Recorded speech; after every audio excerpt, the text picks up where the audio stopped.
How's it going? Welcome back, my beautiful sinners, to another great and majestical video with your boy, The Savior. That's right, welcome back to another great video here on The Savior channel. If you're new to the channel, which is highly likely, go down below and subscribe for fresh and original content.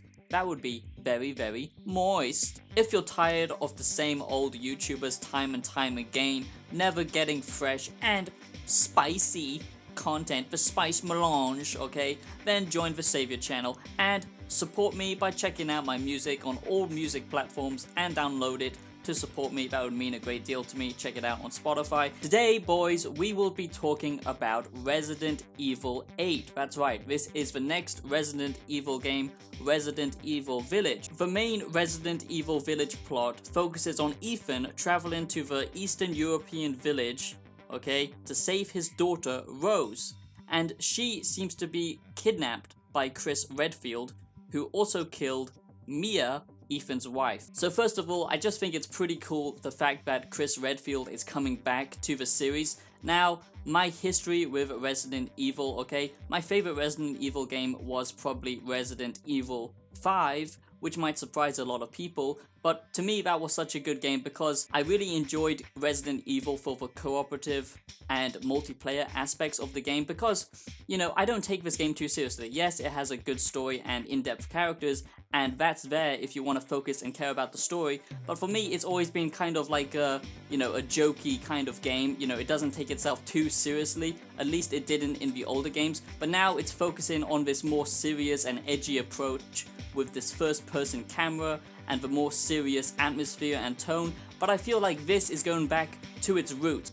But what I mean by this is there's going to be more exotic creatures to fight, like these werewolf-type beings, and there's just going to be more of a kind of outlandish kind of vibe to it with vampires and stuff like that. So I'm very excited about being stepped upon by this huge, gigantic lady to make me feel like the true soy boy cuck that I am. Thank you, Resident Evil, for making all of my soy boy dreams come true. I'm sure that is actually going to be some people's sick fantasies, and if it is, hey, whatever floats your boat, Sonny Jim, but you know, you should feel pretty ashamed of yourself.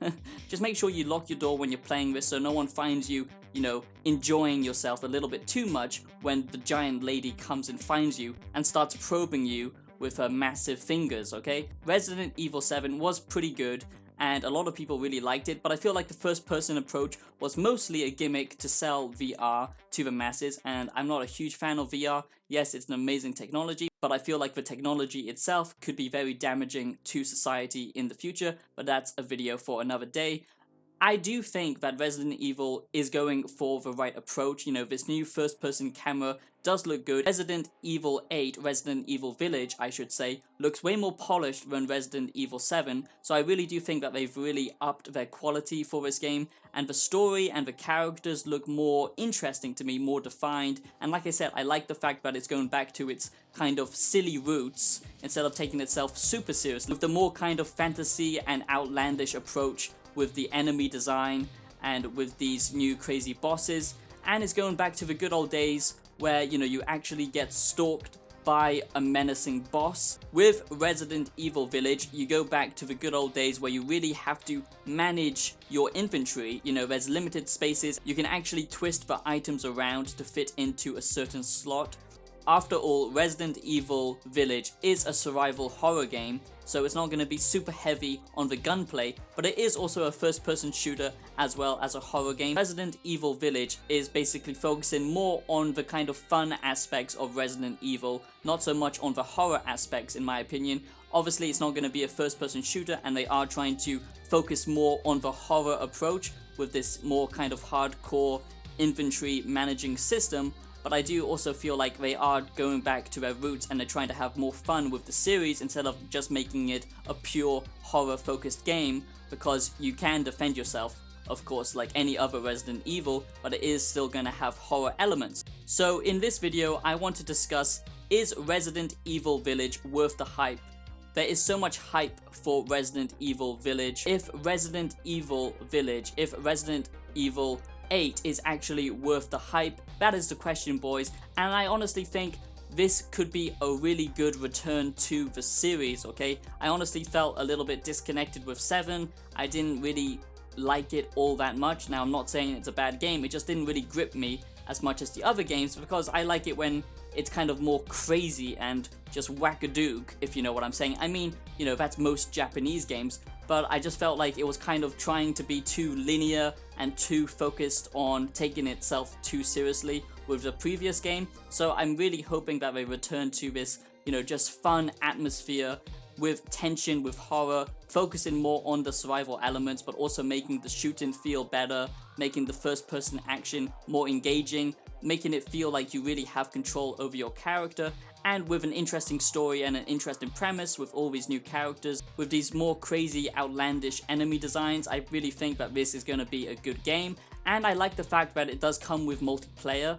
It has 2 different modes as well as the single player campaign. Most AAA games now I really don't like. I don't like the modern day gaming industry. Usually it's filled full of greedy practices and microtransactions or remakes. This is a new story, a new video game from Resident Evil, so I'm just really excited for something new for one. You should watch this before you play Resident Evil Village. So far, Resident Evil 8 is doing all of the right things, okay? It's giving out free demos, it's giving out plenty of gameplay coverage before the release. You know, we can tell that this isn't a cash grab, greedy company like CD Projekt Red, for example. They're not just hiding their game, they're not trying to hide their game or hide the footage. You can actually play a demo of this game to see if you actually like how it looks, how it functions, how it plays, and that is really good. You know, the gaming industry, like I said, has become really stale with no new ideas, no new original creative designs and mechanics anymore. It's just become super stale, and I honestly think this is a breath of fresh air, because not only is it a new game, but they're doing all of the right things before release. It's not asking for a massive price, it's also releasing with multiplayer and with extra modes, so it's not just a simple cash grab. And I really like the fact that there are companies out there who still do care about the consumers, because when you've lost respect for the consumers, the whole industry is going to collapse. There's not going to be many new ideas if they just keep releasing remakes and remasters. Resident Evil Village, okay, really does look like an interesting game to me, and I do think Resident Evil Village is worth the hype if you like the previous Resident Evil games, okay? Now, don't go into this game expecting, you know, a fast-paced action shooter, okay? There's going to be puzzles, there's going to be a lot of walking around. The only problem that I can see with Resident Evil is the story isn't always super engaging. Sometimes the characters are hit or miss, and there's a lot of backpedaling, there's a lot of retracing your steps, which I do find frustrating.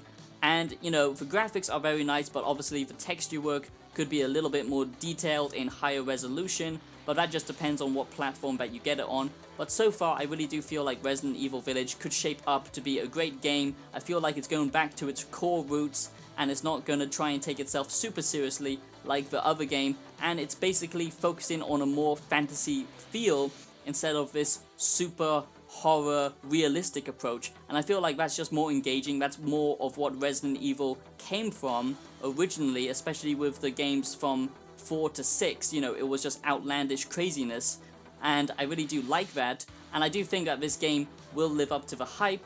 If you haven't played Resident Evil before, this game isn't gonna make you suddenly fall in love with Resident Evil, okay?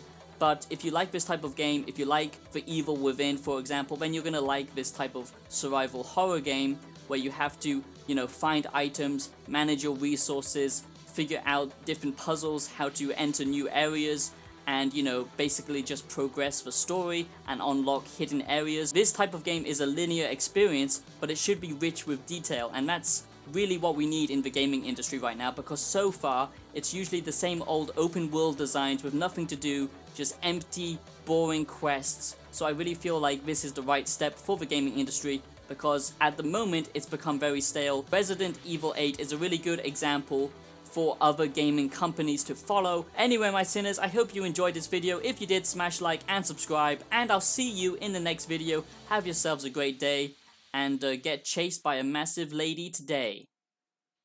Yeah, boys.